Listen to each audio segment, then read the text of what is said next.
You know, I used to believe that friendship could weather anything. That's how I always started the story. Whenever someone asked me why I lived alone in this small, sleepy town, surrounded by faded photographs and long-forgotten laughter. My name is Linda, and I'm not as young as I once was. The lines around my eyes? They're not just from age. They're from the countless nights I stayed up thinking about the life I could have had. The one I threw away with my own two hands. There was a time when I had someone I considered more than a friend. She was my family. Her name was Amy. We grew up together in Gloucestershire, a place where life was simple, quiet. We shared everything. Childhood secrets, teenage crushes, dreams about leaving town and building something bigger than what we came from. She was always a little brighter, a little bolder. The kind of girl who walked into a room and made the walls feel taller just to fit her glow. And I was always in the background, the quiet one, the one who borrowed confidence from her. As the years went by, Amy became everything I had once, hoped to be. Beautiful, successful, admired by everyone she met. She had a lovely house, a career that made people raise their eyebrows in admiration, and a husband who looked at her like she was made of stardust. I watched it all unfold like I was standing outside a window, nose pressed to the glass, aching for the warmth inside. And that's where it started, that slow, quiet ache that creeps in when you spend too long comparing someone else's highlight reel to your behind the scenes. At first, it was just envy. Then it became bitterness.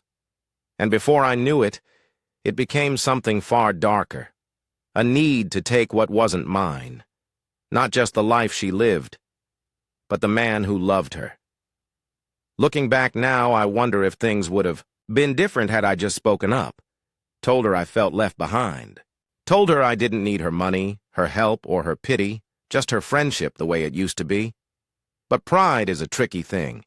It wears a pretty face and whispers lies in your ear. This story isn't about just love, betrayal, or mistakes. It's about choices. The kind you make in silence, thinking no one will ever know. The kind that echo in your life long after everyone else has moved on. So sit with me for a while. Let me tell you about how I lost my best friend, chased a man I should never have touched, and what it cost me in the end. Because if my story can keep even one heart from breaking the way mine did, then maybe, just maybe, it's worth telling. They say comparison is the thief of joy. But what they don't tell you is that sometimes it also robs you of your soul, quietly, piece by piece. Amy and I shared everything. At least, that's what I used to believe. But as we grew older, the balance between us shifted. She stepped into the light, and I learned to live in her shadow. She had always been beautiful, but somewhere in our early 20s, she blossomed into something otherworldly. People would turn their heads when she walked by, not just men, everyone. She had that rare kind of charm that made strangers want to know her and friends want to be like her. She got promoted at her firm barely a year out of college, bought her first car, a sleek, shining black thing that purred like a cat. Then, the house came next. Big windows, white kitchen, the kind of place that made you take your shoes off even if no one asked. She moved into that life with ease, like it had been waiting for her all along, and I was happy for her. At first.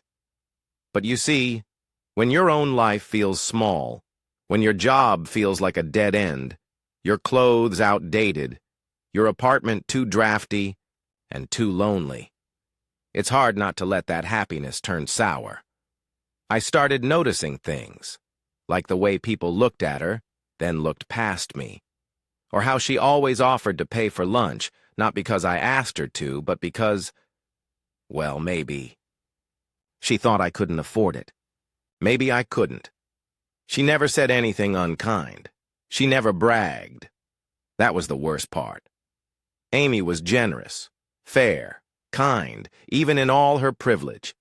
And that kindness, It began to sting. Because while she had everything, I had to pretend I was content with nothing. And every time she laughed and handed me a new scarf she thought would look lovely on me, I smiled. But inside, something small and bitter curled up in my chest. There was one night I remember so clearly, like it was burned into my memory. We were at a gala, a fancy affair she had invited me to, knowing I could never afford the ticket on my own. I'd saved up for weeks to buy the jade green dress I wore. It wasn't expensive, but it made me feel like I belonged just for a moment. And then it happened. Amy, all laughter and red wine and unbothered grace, spun around too quickly and spilled her glass of Pinot Noir down the front of my dress. My favorite dress. Her face flushed with embarrassment. "Oh, Linda, I'm so sorry. I'll replace it, of course. Actually, I saw a smoky purple one that would suit you even better. You'd look elegant in it. Trust me." And I nodded, because what else could I do? But that dress, that purple dress she bought me, it felt like charity, not a gift, a replacement for something I had worked hard for. It wasn't my color. It wasn't me. It was her. She smiled so wide when I wore it, like she'd fixed the problem with just a swipe of her credit card, and maybe in her world that was enough. But in mine, it was just another reminder that I didn't belong in her life anymore. I was a side character in a story that no longer had a place for me. That night, something shifted inside me. I started to wonder what would happen if I stopped pretending. If I let my jealousy breathe. If just once I reached for something that didn't belong to me. Something or someone. Because Amy might have had the money, the looks, the charm, but maybe, just maybe, I could have the one thing she never saw coming. I don't remember the exact moment it changed, from envy to intent. Maybe it was slow, like a leak in the ceiling you don't notice until the whole roof caves in. But I do remember how it changed. It was in the way Amy's husband, Thomas, started looking at me when she wasn't paying attention. Not lustful, no. More like curious. Like he saw something in me Amy hadn't noticed in years. Like I was the ghost of someone he used to love, or maybe wish he'd met first. I used to think I was imagining it, but then I caught him watching. Me during a dinner party at their house. I was helping in the kitchen, sleeves rolled up, hands full of dishes. Amy was in the living room laughing with their guests, radiant as always. And there he was, standing quietly in the doorway, just looking, noticing. That night, I went home and stared at the smoky purple dress hanging in my closet. It still didn't feel like mine. It never had. But it made me realize something. Maybe I didn't need to live like a guest in Amy's life anymore. Maybe it was time I wrote my own chapter, even if it meant stealing a few sentences from hers. So I started showing up more. Not in obvious ways, just being there. Bringing him coffee at his office, sharing thoughtful little compliments, listening when Amy was too busy with her projects, or social calendar to notice the way he was slipping away. I wasn't overt. I was careful, gentle, patient.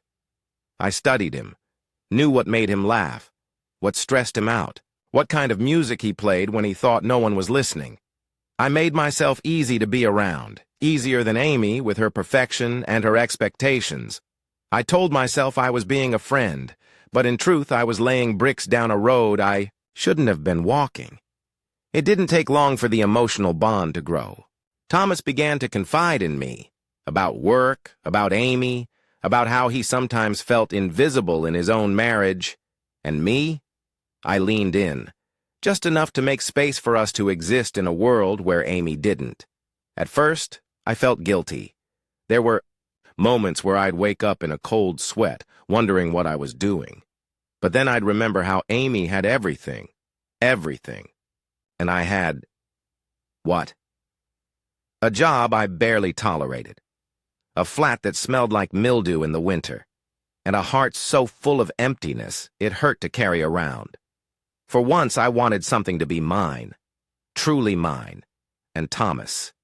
He started giving me pieces of himself slowly, quietly, like a man trying to keep warm by sharing his last match. He began texting late at night. We started meeting for coffee, then dinners, always somewhere discreet. His touch grew more familiar, a hand on my back, a brush of fingers, a lingering gaze. Each time, my breath would catch, and I'd think, this is wrong. But the warmth of his attention drowned out the warning bells. What started as a game, a test of whether I could have what Amy had, turned into something deeper. Something dangerous, because I started to believe it was love, and maybe, in those stolen moments, it was. But love born in the shadows never survives the light. Not for long. Still, back then, I thought I was winning. And that belief, that intoxicating pride, would soon become the costliest mistake of my life. The thing about secrets is, they always find a way to the surface. Sometimes they drip out slowly like a leaky faucet. Other times they explode like a pipe burst in winter, flooding everything in sight. Mine? It came crashing down in the most unexpected way. It had been about 6 months. 6 months of quiet glances, hushed conversations, subtle touches, and borrowed time. I told myself it wasn't an affair if we hadn't crossed the line. But deep down, I knew better. We crossed that line the moment I stopped being Amy's friend and started becoming her rival. I thought I was being careful. I thought Thomas was too. But betrayal leaves a scent. It lingers on your clothes, in your eyes, in the hesitation of a man who suddenly forgets what day your anniversary is, and Amy, for all her light and laughter, wasn't blind. It was a Tuesday, I think. One of those rainy afternoons where everything feels slow and heavy. I got a text from Thomas. We need to talk. My heart skipped, thinking maybe, just maybe, he was finally ready to leave Amy. But it wasn't him who showed up. It was her. Amy stood in my doorway, soaked to the bone. Her eyes, once so full of warmth and kindness, looked hollow, like someone had blown out the candle behind them. She didn't scream. She didn't cry. She just looked at me. I know, she said quietly. Everything. That's all. No drama, no scene. And somehow, that silence hurt more than if she had slapped me across the face. She turned to leave. I reached for her hand, out of instinct, desperation, maybe guilt, but she pulled away. That hurt too. More than I expected. For weeks, I heard nothing. Thomas stopped responding to messages. Amy disappeared from my world completely. Our mutual friends? They vanished too, like birds sensing a coming storm. I had never felt so alone. But then, Amy returned. Not with an apology, not with forgiveness, with a letter, folded neatly in an envelope taped to my door. Inside was a legal notice. Amy had purchased the apartment building I lived in. I had 30 days to vacate. No explanation. No kindness. Just business. It was brilliant, really. Cold, calculated, effective. She didn't just remove me from her life, she erased me from her world. And in that moment I realized something brutal. The girl I had grown up with, the one who used to braid my hair and share her dreams over cups of tea, was gone, and maybe she had been gone long before I ever reached for what was hers. Maybe I was mourning someone who had outgrown me years ago, and I had clung to her not out of love, but because I didn't know who I was without her. It took losing everything to realize that. And yet, even then, some twisted part of me still hoped she would forgive me. That maybe, in some future we hadn't lived yet, she might see the truth behind my actions, not the betrayal, but the emptiness that led me there. But Amy? She wasn't interested in the why, only the what, and what I did broke something that could never be repaired. The day I moved out of that apartment, it rained. Not a heavy downpour, Just that cold, miserable kind of drizzle that makes everything feel heavier than it is. I didn't have much to pack. A few dresses, some books, and photographs I wasn't sure I should keep. One of them was of me and Amy, back when we were 17. We had our arms around each other, laughing at something neither of us could remember anymore. I stared at that picture for a long time, then slipped it into the bottom of the box, because no matter what had happened, that moment had been real. Before everything changed, the weeks that followed were quiet, too quiet. No messages, no invitations, no more cheerful visits from Amy, holding coffee in one hand and wild plans in the other. No more Thomas, either. He faded out of my life as quickly as he had entered it, like a fog that never belonged to me in the first place. And I was left in the silence. At first, I tried to convince myself I didn't need anyone, that I was better off, that what I did was brave, honest. But that's the thing about pride. It keeps you warm for a while until you realize you're wrapped in nothing but a lie. The nights were the worst. I'd lie awake staring at the ceiling, haunted by what I'd done, by what I couldn't undo. I replayed every moment, the spilled wine, the secret smiles, the look in Amy's eyes when she said, "I know." Some nights, I missed Thomas.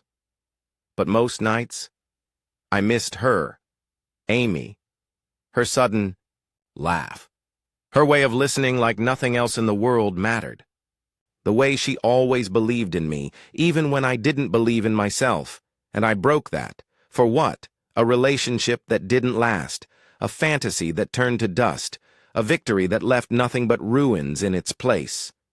Amy, on the other hand, seemed to rise from it all like nothing had touched her.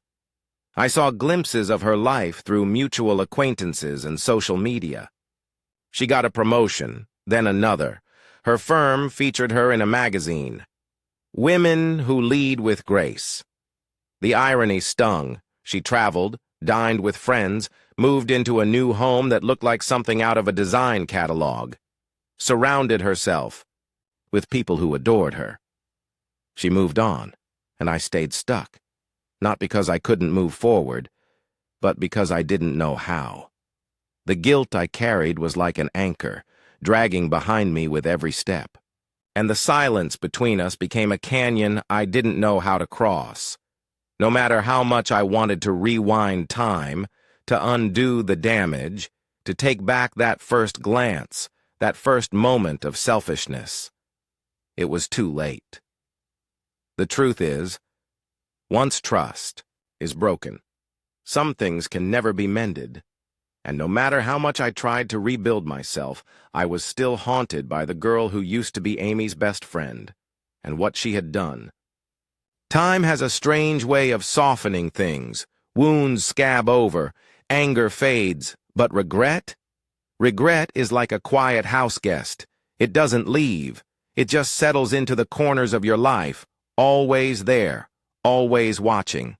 Some days, I still hear Amy's laugh in my head, that big, full-hearted sound that used to echo down our shared hallway when we lived together. It doesn't haunt me like it used to. Now, it just reminds me of who I used to be and who I lost. I think about what might have happened if I had just been honest, if I had told her how small I felt next to her success, if I had said, "I miss our old life. I miss you." Maybe we would have fought. Maybe she would have understood. Maybe we'd still be friends. Maybe, but I didn't. I chose pride. I chose to believe the lie that if I could take what she had, I would finally feel enough. And what? A cruel, hollow lie that was. I used to blame Amy for everything, for being too perfect, too successful, too loved. But really, none of it was her fault. She offered to help me. She wanted to bring me along in her success. She once said, "If I make it, you make it too." But I took that as pity, and my pride twisted that kindness into a wound I carried like a badge. I didn't see that she was never trying to shine brighter than me. She was trying to light the way for both of us, and I dimmed her light out of spite. These days, I live quieter. I rent a small place near the edge of town. I go for walks in the early morning before the world wakes up. I read more than I used to. I journal a lot, mostly letters to people I'll never send. I'm not trying to win anyone back. I'm just trying to be someone I can live with. Every now and then, I wonder if Amy ever thinks about me, if she ever looks back at our old friendship and misses anything about it. But I don't expect forgiveness. I don't even know if I deserve it. What I do know is this. If you're lucky enough to have someone in your life who truly sees you, who roots for you even when you're lost, hold on to that. Cherish it. Don't let pride or envy or loneliness twist that bond into something bitter. Because once you break something that's sacred, no amount of regret can put it back together. If you've stayed with me this long, thank you. I didn't tell this story to make you feel sorry for me or even to justify what I did.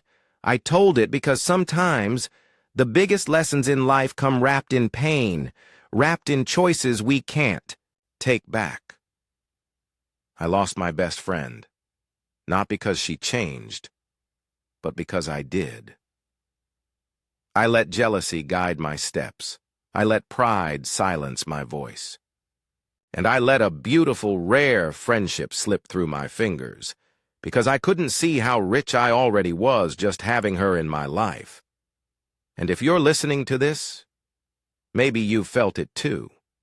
That quiet ache of watching someone else's life sparkle while yours feels dull and dim. That whisper in your heart that says, "Why not me?" But I promise you this. The people who walk beside us, who cheer us on, who see us in our lowest and love us anyway, they are life's greatest treasure. Don't trade them for anything.